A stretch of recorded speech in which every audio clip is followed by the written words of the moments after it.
So what's the best way to dress if you're going to be on television or on video? Whether you're a guest on someone's news program or your own video. There's no one best way. There are some guidelines I want to give you. The number one guideline is, are you wearing something that doesn't confuse people and helps them figure out who you are and what you're about? Is it consistent with your message and what you're about? So if you're a dairy farmer, wearing a business suit may look a little odd, even though you may be a business person running a 10,000 person farm. It still is confusing to people. If you are a traditional value investor, mutual fund manager, and you're wearing flip-flops and a tie-dye shirt, that can be confusing to people. But if you're a musician, flip-flops and a tie-dye shirt may be 100% with what you're about. So you need to ask yourself, who are you? What do you want people to think of when they see you? They shouldn't be confused.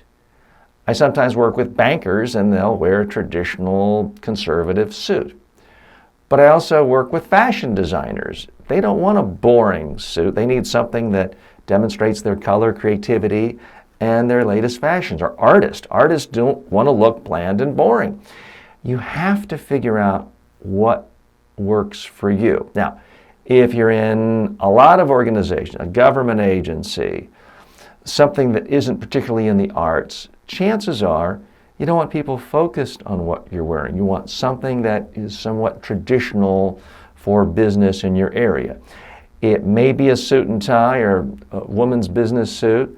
It might be a business casual look, but it's not calling a lot of attention to itself.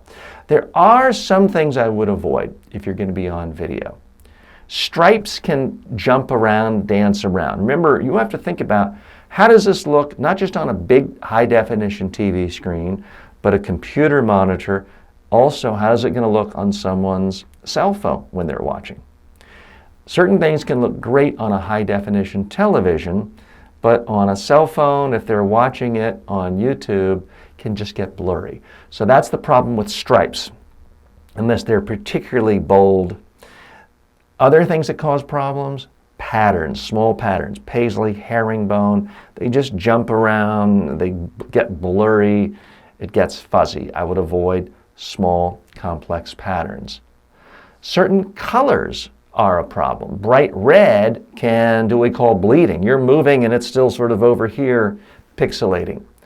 Pure white can be a problem unless it's your own production like mine and I want a clean, simple look. But if you're wearing clothing with white, a white shirt can make it harder to properly light your face because the camera will think the white is light and it will darken other things. So in general, I would avoid wearing white clothing.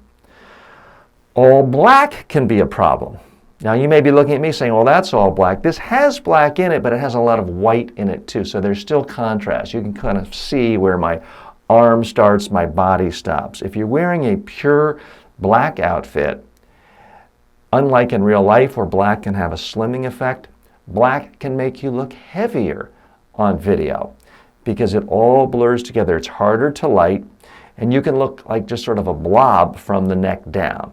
Plus, it's more likely that you blend into the chair because so many chairs are black. So in general, I would avoid black on TV. Keep in mind, these are general rules of thumb. It's not the end of the world if you're out somewhere and someone wants to do an interview with you and you're wearing black. It's not the end of the world if you're wearing a white shirt. Former Presidents Barack Obama and Ronald Reagan, two U.S. presidents, typically always wore white shirts when they were in the Oval Office.